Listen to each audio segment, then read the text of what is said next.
Oke semuanya, balik lagi di podcast Pokok Ngomong. Tempat kita ngobrol santai tetapi tetap bermakna. Di episode kali ini kita akan membahas hal yang pastinya seru banget. So, tarik nafas dan nikmati obrolannya.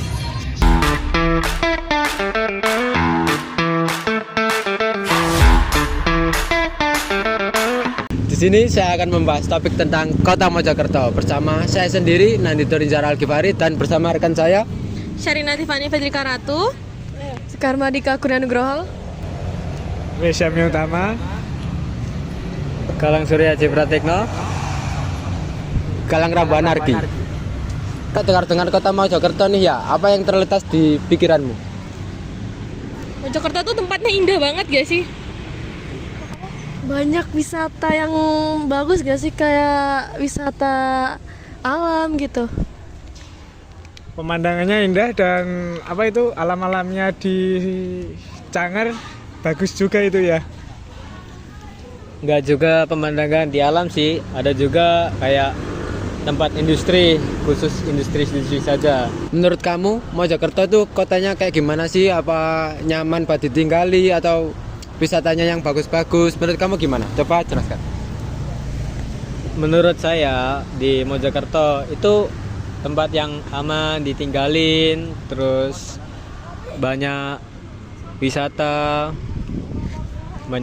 yang bagus, pemandangan juga bagus, gitu aja sih. Soalnya nih di balik kehidupan Mojokerto yang kelihatan tenang, nyaman dan damai menurut Mas Galang, beberapa waktu lalu Mojokerto sempat gempar dengan adanya kasus pembunuhan. Nah, gimana tuh menurut Mbak Serina? Aku sempet dengar sih kasus pembunuhan yang kemarin. Mana sadis banget lagi ya, akhir-akhir tahun ini ditutup sama kasus pembunuhan itu. Banyak banget gak sih kasus pembunuhan yang terjadi, salah satu di Mojokerto. Itu sampai dibagi berapa bagian gak sih? Jadi kayak serem gitu di sana. Kalau Mas Reza gimana reaksinya? Reaksi saya ya mengerikan sih itu, sampai di mutilasi itu karena apa ya kira-kira? Mas, lanjutkan. Menurut saya di Mojokerto pembunuhan itu dilakukan oleh sesosok orang yang lagi berhubungan cinta, berpasangan gitu. Jadi ini faktor murni karena cinta Mas ya. Kalau menurut Mas Galang nih ya, kalau dari faktor hukum ini penyebabnya apa ya? Di hukum di Indonesia itu ada pasal yang berbunyi, ada pasal 338 sampai 340, yaitu pembunuhan secara disengaja yang melibatkan nyawa orang lain meninggal atau menghilang. Nah, di sanksinya itu ada hukuman 5 tahun penjara, hukuman seumur hidup, ada juga hukuman mati, tergantung pelibatnya gimana dan buktinya gitu. Kalau dari segi faktor sosial ya, ini kira-kira penyebabnya apa? Mungkin dari kedua orang itu ada masalah sih. Kalau nggak ada masalah, nggak mungkin sampai kayak gitu. Ini sadis banget kalau menurutku, sampai kayak dibagi pisah-pisah gitu.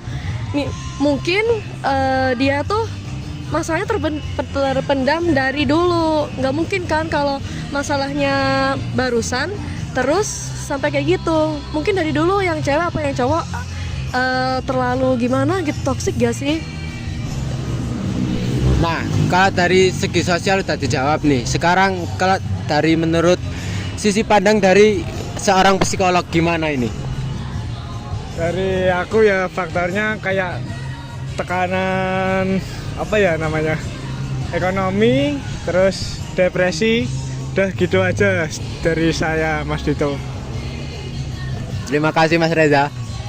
Nah, ini udah tahu nih dari sisi psikologi, sisi hukum dan sisi sosial. Dan untuk cara pencegahannya ini seperti apa ya? Pencegahannya itu pertama dengan cara mengontrol emosi ya.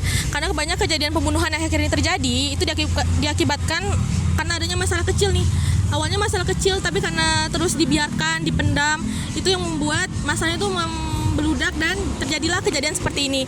Yang kedua itu pentingnya peran orang tua yang pastinya untuk mengawasi anak mereka agar tidak ada kejadian seperti ini terulang lagi. Sekian. Nah, udah selesai nih kita topik tentang Mojokerto. Pesan singkat dari saya adalah semoga kejadian kayak gini bisa jadi pengingat buat kita semua, biar lebih peduli sama sekitar. Kalau dari Galang apa pesan singkatnya? Pesan saya sih untuk kasus pembunuhan ini itu terhadap pasangan sama pacar sendiri sih mas. Soalnya kasus ini melibatkan dengan pasangan gitu. Kalau dari Mas Reza apa ini pesan singkatnya? Kalau dari aku ya jaga pergaulan, jaga pilih-pilih teman yang baik dan mana yang buruk, udah gitu aja mas. Dari Mbak Sherin?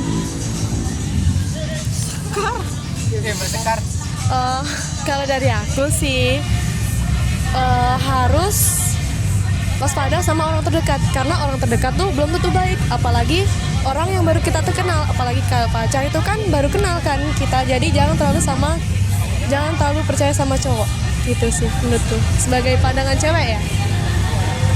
Dan terakhir dari Sherin apa? Kurang lebih sama ya, yaitu jauhi pergaulan yang buruk seperti ini, terus pentingnya parenting orang tua. Itu aja. Terima kasih. Nah, udah selesai nih podcast dari kita. Podcast pokok ngomong. Yeping sak terusnya los.